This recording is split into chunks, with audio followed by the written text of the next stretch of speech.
बिस्मिल्लाहिर्रहमानिर्रहीम।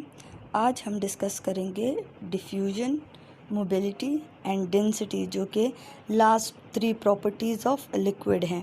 इससे पहले हम डिस्कस कर चुके हैं evaporation, vapour pressure, boiling point, freezing point and volume and shape of liquid. ये हम डिस्कस कर चुके हैं और ये लास्ट 3 रहते हैं जो आज हम डिस्कस करेंगे। तो फर्स्ट हमारे पास है डिफ्यूजन। डिफ्यूजन हम गैसेस में भी डिस्कस कर चुके हैं और लिक्विड में भी डिस्कस करेंगे। गैसेस में हमने किस तरह डिस्कस किया था? गैसेस में हमने पढ़ा था कि डिफ्यूजन में क्या होता है, स्पॉन्टेनियस मिक्सिंग होती है। जो गैस मॉलिक्यूल स्प्रेड होते हैं, ठीक है, तो अगर हम परफ्यूम लगाते हैं तो परफ्यूम के मॉलिक्यूल्स क्या हो जाते हैं, एटमॉस्फेयर में एयर के साथ वो मिक्स हो जाते हैं, स्पॉन्टेनियसली मिक्स हो जाते हैं, ख़ुद ब खुद मिक्स हो जाते हैं। सेकंड पॉइंट हमने क्या डिस्कस किया था, रैंडम मोशन। तो गैसेस में क्या होता है, इर्रेगुलर मोशन करते हैं। परफ्यूम के मॉलिक्यूल्स क्या करते हैं, इर्रेगुलर मोशन करके एयर के साथ मिक्स हो जाते हैं। थर्ड पॉइंट हमने क्या डिस्कस किया था, होमोजीनियस मिक्सचर। होमोजीनियस मिक्सचर का मतलब है कि यूनिफॉर्म कंपोजिशन बनाते हैं। जो परफ्यूम हम लगाते हैं तो परफ्यूम के मॉलिक्यूल्स इवनली डिस्ट्रीब्यूट हो जाते हैं पूरे रूम में, तो यूनिफॉर्म कंपोजिशन हो जाती हैं एयर और परफ्यूम के मॉलिक्यूल्स की। ये 3 पॉइंट्स हमने डिस्कस किए थे गैसेस में। लिक्विड में हम किस तरह डिस्कस करेंगे, तो लिक्विड में हमारे पास जो डिफ्यूजन है उसको हम इस तरह डिस्कस करेंगे कि the movement of liquid molecules from higher concentration to lower concentration. Liquid में डिफ्यूजन किस तरह होता है, हायर कंसंट्रेशन से लोअर कंसंट्रेशन में मॉलिक्यूल्स मूव करते हैं। लिक्विड मॉलिक्यूल्स हायर कंसंट्रेशन से लोअर कंसंट्रेशन में मूव करते हैं। इसमें भी वही पॉइंट है जिस तरह गैसेस में था होमोजीनियस मिक्सचर, तो लिक्विड में भी होमोजीनियस मिक्सचर बनाते हैं। तो ये 2 पॉइंट्स हो गए हैं लिक्विड में।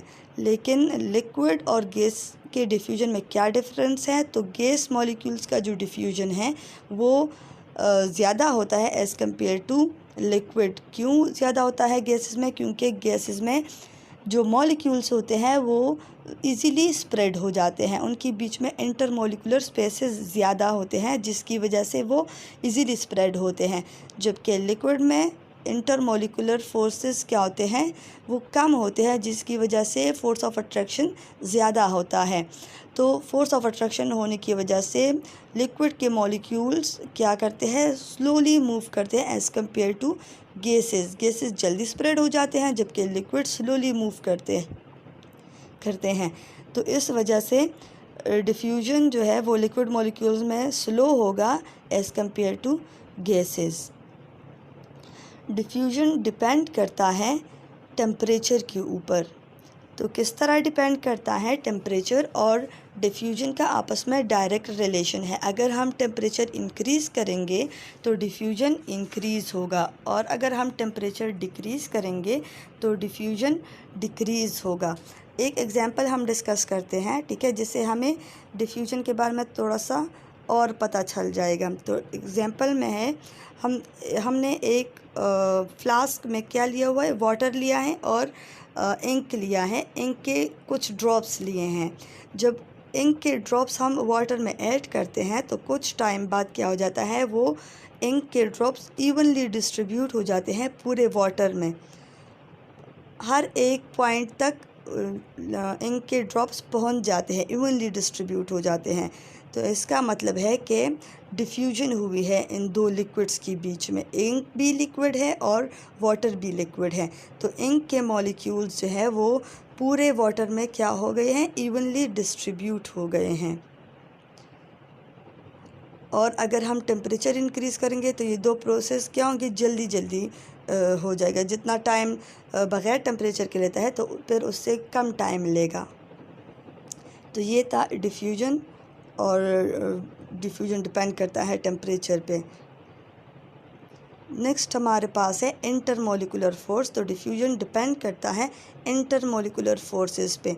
जिन लिक्विड्स के मॉलिक्यूल्स के बीच में इंटरमोलिकुलर फोर्सेस कम होते हैं तो वो लिक्विड जो है वो जल्दी डिफ्यूज़ हो जाता है, लेकिन जिन लिक्विड्स के मॉलिक्यूल्स के बीच में इंटरमोलिकुलर फोर्सेस ज़्यादा होते हैं वो स्लोली डिफ्यूज़ होता है। तो इसका मतलब है कि डिफ्यूजन और इंटरमोलिकुलर फोर्सेस का इन्वर्सली रिलेशन है। इंटरमोलिकुलर फोर्सेस इंक्रीज़ होंगे तो डिफ्यूजन डिक्रीज़ होगा, और अगर इंटरमोलिकुलर फोर्सेस इंक्रीज़ होंगे तो डिक्रीज़ होगा, और अगर इंटरमोलिकुलर फोर्सेस डिक्रीज़ होंगे तो डिफ्यूजन इंक्रीज़ होगा। थर्ड हमारे पास है साइज़ ऑफ मॉलिक्यूल। तो साइज़ ऑफ मॉलिक्यूल के साथ डिफ्यूजन का क्या रिलेशन है?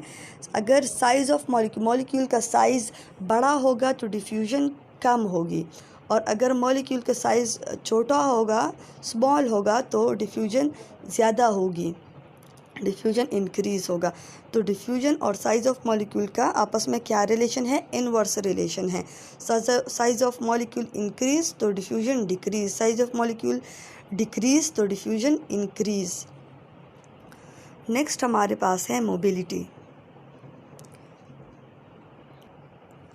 सॉरी, डिफ्यूजन में मैं एक बात आपको बताना भूल गई, वो ये था कि टेम्परेचर इंक्रीज़ जब हम करते हैं तो लिक्विड मॉलिक्यूल्स की जो काइनेटिक एनर्जी होती है वो इंक्रीज़ हो जाती है, और जब काइनेटिक एनर्जी इंक्रीज़ होती है तो हमें पता चलता है कि लिक्विड मॉलिक्यूल्स जो है वो उनकी मूवमेंट इंक्रीज़ हो जाएगी। काइनेटिक एनर्जी इंक्रीज़ करने की वजह से लिक्विड मॉलिक्यूल्स की मूवमेंट इंक्रीज़ हो जाती है, और जब लिक्विड मॉलिक्यूल्स की मूवमेंट इंक्रीज़ हो जाती है तो वो जल्दी स्प्रेड होते हैं। तो इसी वजह से डिफ्यूजन और टेम्परेचर का डायरेक्ट रिलेशन है। टेम्परेचर इंक्रीज़ करने की वजह से डिफ्यूजन इंक्रीज़ होता है। नेक्स्ट हमारे पास प्रॉपर्टी है मोबिलिटी। मोबिलिटी मूवमेंट को बोलते हैं। तो काइनेटिक थ्योरी में हमारे पास एक पॉइंट है कि लिक्विड मॉलिक्यूल्स हमेशा मोशन में रहते हैं। Liquid molecules are in a constant state of motion. इसका मतलब है कि वो कॉन्स्टेंटली मूव करते हैं। लिक्विड मॉलिक्यूल्स कॉन्स्टेंटली मूव करते हैं। चूँकि लिक्विड मॉलिक्यूल्स की काइनेटिक एनर्जी होती है, काइनेटिक एनर्जी की वजह से लिक्विड मॉलिक्यूल्स मूव करते हैं, तो इसी वजह से अगर काइनेटिक एनर्जी इंक्रीज़ होगी तो मोबिलिटी हमारे पास इंक्रीज़ होगी, और अगर काइनेटिक एनर्जी डिक्रीज़ होगी तो मोबिलिटी डिक्रीज़ होगी। मोबिलिटी किस चीज़ के ऊपर डिपेंडेंट है? एनर्जी के ऊपर डिपेंडेंट है, और टेम्परेचर के ऊपर भी डिपेंडेंट है। टेम्परेचर की वजह से एनर्जी इंक्रीज़ होती है, तो इसी वजह से मोबिलिटी टेम्परेचर के ऊपर भी डिपेंडेंट है। अगर टेम्परेचर इंक्रीज़ होगा तो मोबिलिटी इंक्रीज़ होगी, और अगर टेम्परेचर डिक्रीज़ होगा तो मोबिलिटी डिक्रीज़ होगी। नेक्स्ट हमारे पास प्रॉपर्टी है डेंसिटी। डेंसिटी हमने पढ़ा था कि मास पर वॉल्यूम है। डेंसिटी किस चीज़ की इक्वल है? मास पर वॉल्यूम। तो लिक्विड और गैसेस में क्या डिफरेंस है? गैस के जो मॉलिक्यूल्स होते हैं उनके बीच में स्पेसेस ज़्यादा होते हैं और फोर्स ऑफ अट्रैक्शन कम होता है, जबकि लिक्विड में स्पेसेस कम होते हैं और फोर्स ऑफ अट्रैक्शन ज़्यादा होता है। तो लिक्विड की जब स्पेसेस कम है और फोर्स ऑफ अट्रैक्शन ज़्यादा है तो इस वजह से लिक्विड जो वॉल्यूम ऑक्युपाई करता है वो कम होता है और मास ज़्यादा होता है। तो ज़्यादा मास होता है और वॉल्यूम कम ऑक्युपाई होता है, तो इसका मतलब है अगर मास ज़्यादा है तो डेंसिटी ज़्यादा होगी, और अगर वॉल्यूम कम है तो डेंसिटी ज़्यादा होगी। वॉल्यूम डेंसिटी और मास का डायरेक्ट रिलेशन है, जबकि डेंसिटी और वॉल्यूम का इनवर्स रिलेशन है। मास ज़्यादा होगी तो डेंसिटी ज़्यादा होगी, मास कम होगा तो डेंसिटी कम, लेकिन अगर वॉल्यूम कम है तो डेंसिटी ज़्यादा होगी, और अगर वॉल्यूम ज़्यादा है तो डेंसिटी कम होगी।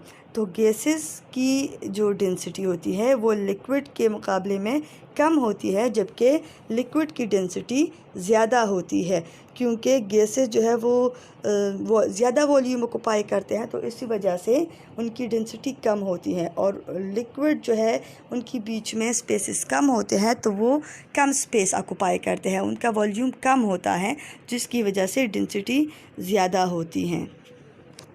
बुक में कुछ एग्जांपल्स दिए हुए हैं, एसीटोन है, इथाइल अल्कोहल है, मिथाइल अल्कोहल है। तो इनका की जो डेंसिटी है ग्राम पर सेंटीमीटर क्यूब, डेंसिटी की यूनिट क्या है, ग्राम पर सेंटीमीटर क्यूब। और टेम्परेचर भी दिया हुआ है बुक में कि किस टेम्परेचर पे किस लिक्विड की क्या डेंसिटी है, तो वो आप फिर एक नज़र देख लें।